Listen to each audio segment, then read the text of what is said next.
Ça fait quasiment 50 ans que je fume et je le sais que j'ai pas le souffle que j'avais et que c'est une question de temps, que ça m'enlève des années de vie et que c'est le temps de faire un effort et d'arrêter.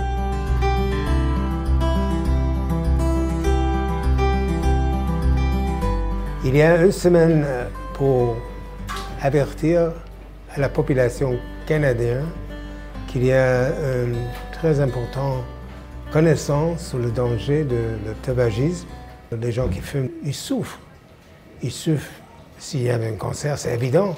Ils souffrent d'une maladie chronique des poumons, ne peuvent pas respirer, tousser, ne peuvent pas bouger, des crises cardiaques, des crises cérébrales. C'est incroyable qu'on laisse le tabagisme comme un produit populaire dans notre société.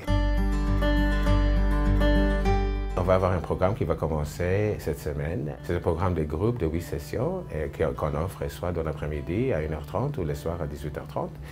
Et puis, c'est un programme assez compréhensif qui aide les gens d'arrêter de fumer. Donc, au Jewish, on a un programme de groupe, mais dans le CLSC, il offre des programmes aussi pour aider les gens d'arrêter de fumer. Mais c'est plutôt individuel, donc, et c'est gratuit, donc la personne peut toujours utiliser ce service-là pour aider à arrêter de fumer. Eh bien, comme Avi expliquait, il y a bien sûr le monétaire. Étant que nous étions 2 à fumer, un paquet par jour, ça représente des $1000 par année. Toutes les autres raisons que Avi a aussi expliquées, ça pue. Notre maison sent comme un cendrier. Il s'agit juste que quelqu'un, un invité qui ne fume pas, rentre à la maison. Eh bien. Ils essayent d'être polis, mais bien sûr, c'est évident que c'est là.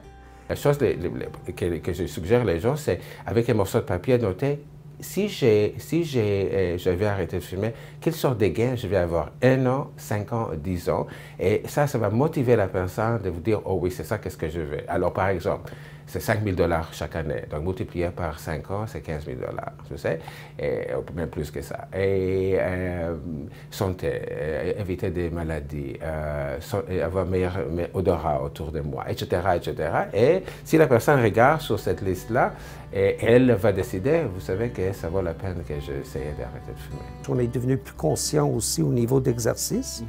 Et on constate qu'en fumant, on n'a pas le souffle qu'on avait, qu'on devrait avoir si on monte une côte, comme toi tu expliquais avant. On sent que c'est un effort et on n'a pas le même souffle qu'on devrait avoir.